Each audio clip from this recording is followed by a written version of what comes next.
एक बार की बात है। पहाड़ी के नीचे बसे एक छोटे से गांव में एक जवान लड़का रहता था। वह लड़का उस पूरे गांव में अपने आलस्य और काम चोरी के लिए प्रसिद्ध था। सभी गांववासी उसे आलसी कहकर ही पुकारते थे, क्योंकि वह पूरे दिन एक पेड़ के नीचे पड़ा रहता, झपकियां लेता और अपने भविष्य के बारे में अच्छे अच्छे सपने देखता। उसके दिन ऐसे ही आलस्य में गुजर रहे थे। लेकिन एक दिन उस गांव में एक बौद्ध भिक्षु पधारे, जो कि अगले 3 दिनों तक उसी गांव में ठहरने वाले थे।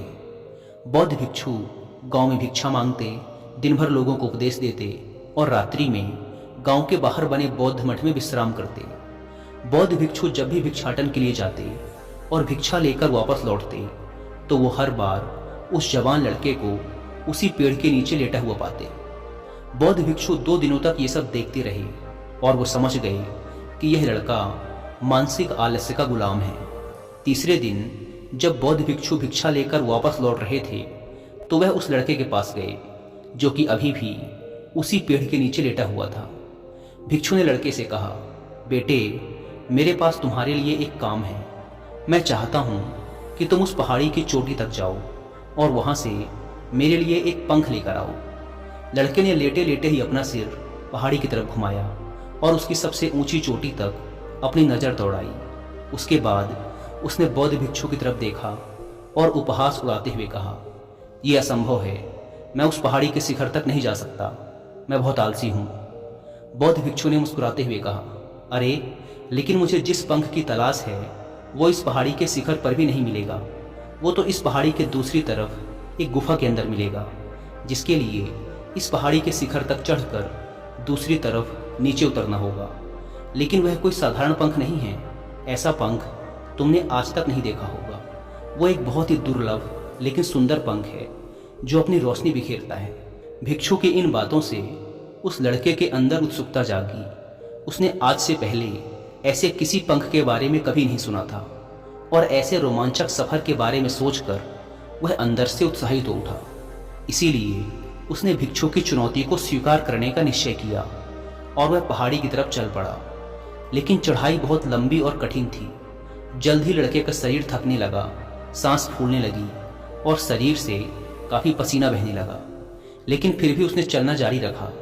वो जैसे जैसे ऊपर और ऊपर चढ़ता गया, उसे प्रसन्नता और उत्साह की अनुभूति होने लगी, जिसे उसने आज से पहले कभी महसूस नहीं किया था। अंततः जब वह कड़ी मेहनत और लंबे प्रयास के बाद पहाड़ी के शिखर पर पहुंचा, तो वह पूरी तरह से थक चुका था। लेकिन वह बहुत खुश था। उसे अंदर से आत्मसंतुष्टि का एहसास हो रहा था। उसके चेहरे पर योद्धाओं जैसी मुस्कान थी, जैसे उसने कोई युद्ध जीत लिया हो। उसने पहाड़ी के शिखर से नीचे देखा। उसके सामने एक बहुत ही मनमोहक दृश्य था। उसने अपने अंदर एक उपलब्धि की भावना महसूस की, जो उसने आज से पहले कभी नहीं की थी। लेकिन असली चुनौती आगे थी। लड़के को पहाड़ के दूसरी ओर उतरना था और उस गुफा को ढूंढना था जहां पंख के मिलने की बात कही गई थी। नीचे उतरना और भी ज्यादा मुश्किल व खतरनाक था, क्योंकि ढलान ज्यादा खड़ी थी और चढ़ाई के समय लड़का कई बार लड़खड़ाया और गिरा भी था, तो वह डर भी उसके अंदर था। लेकिन भिक्षु को पंख लाकर देने के वादे की वजह से वह लगातार आगे बढ़ता रहा। काफी खोज मशक्कत और कड़ी मेहनत के बाद जब वह अंत में गुफा तक पहुंचा, तो उसने देखा कि पंख वहीं पड़ा हुआ था, जो गुफा के प्रवेश द्वार से छनकर आ रही रोशनी में चमक रहा था। उसने पंख उठाया, लेकिन उसकी सुंदरता को देखकर अचंभित रह गया। वह काफी देर तक पंख को ही घूरता रहा, लेकिन फिर अचानक उसे याद आया कि अभी तो उसे वापस भी जाना है। उसने खुद की तरफ देखा। वह पूरी तरह से थक चुका था। वह चिंतित हो गया कि वह पहाड़ पर कैसे चढ़ेगा और भिक्षु तक पंख कैसे पहुंचाएगा। एक पल के लिए उसने हार मानने के बारे में सोचा, लेकिन फिर उसे वह उपलब्धि और गर्व की भावना याद आ गई, जो उसने पहाड़ी के शिखर पर पहुंचने पर महसूस की थी। उसे एहसास हुआ कि उसके अंदर इस सफर को दोबारा पूरा करने की ताकत और दृढ़ संकल्प है। वह दोबारा पहाड़ी पर चढ़ने लगा। उसकी मांसपेशियों में दर्द हो रहा था, पैर कांप रहे थे, फेफड़े फटे जा रहे थे। वह कई बार लड़खड़ाकर गिर भी पड़ा, लेकिन उसने हार नहीं मानी। वह खुद को आगे बढ़ाने के लिए लगातार प्रेरित करता जा रहा था। अथक प्रयास और घंटों की कड़ी मेहनत के बाद अंततः जब वह बौद्ध भिक्षु के पास पहुंचा, और उनके हाथों में वह पंख रखा तो उसकी खुशी का ठिकाना ना रहा। उसे महसूस हुआ कि आज उसने अपने आलस्य पर काबू पा लिया है और कुछ महत्वपूर्ण करके दिखाया है। उसके चेहरे पर इतनी खुशी और संतुष्टि का भाव देखकर बौद्ध भिक्षु मुस्कुराए और बोले, बहुत बढ़िया मेरे बच्चे, आज तुमने जीवन का एक बहुत ही महत्वपूर्ण सबक सीखा है कि आलस्य कोई ऐसी चीज नहीं है जिसे स्वीकार कर लिया जाए या सहन किया जाए। आलस्य एक चुनौती है जिसे दूर करना होगा। यह एक बाधा है जिसे पार करना होगा और आलस्य को खत्म करने के लिए तुम्हें अपना पहला कदम उठाना ही पड़ेगा। अपने लक्ष्य की ओर चलना ही पड़ेगा और तब तक चलते रहना पड़ेगा जब तक तुम अपनी मंजिल को हासिल नहीं कर लेते। लड़के ने भिक्षु के शब्दों की गहराई और उसके महत्व को समझते हुए हाँ में अपना सिर हिला दिया। आज उसे एहसास हुआ कि वह हमेशा से ही बड़ी और महान चीजों को करने में सक्षम था, लेकिन उसके आलस्य ने उसे रोक रखा था।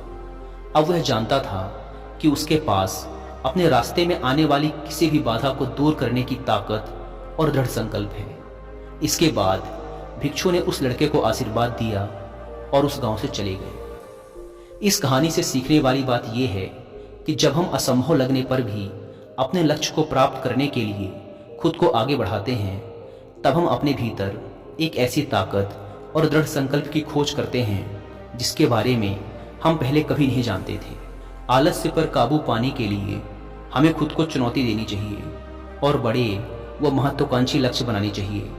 फिर चाहे वो लक्ष्य कितने ही मुश्किल क्यों ना हो, हमें लगातार खुद को अपनी शारीरिक और मानसिक सीमाओं से परे ढकेलते रहना चाहिए और असफलताओं व बाधाओं का सामना करने पर भी अंदर से मजबूत बने रहना चाहिए। हमें अपने लिए एक नियम बनाकर और उस पर टिके रहकर अपने दैनिक आदतों और दिनचर्या में अनुशासन और निरंतरता भी विकसित करनी चाहिए। हम कुछ ऐसी अच्छी आदतें बना सकते हैं जो हमें मन न लगने पर भी ध्यान केंद्रित करने और क्रियाशील बने रहने में मदद करती हैं। एक और महत्वपूर्ण बात, आलस्य पर काबू पाने का मतलब विकास की मानसिकता विकसित करना है। इसका मतलब चुनौतियों और असफलताओं को विकास और सीखने के अवसरों के रूप में देखना, ना कि हार मानने के कारणों के रूप में। विकास की मानसिकता को अपनाकर हम असफलता के बारे में अपनी सोच को नया रूप दे सकते हैं और इसका अपने सुधार व सीखने के लिए उपयोग कर सकते हैं। और अंत में हमें अपने आलस्य पर काबू पाने के लिए अपने आराम को छोड़कर जीवन की चुनौतियों और अवसरों को स्वीकार करना ही पड़ेगा।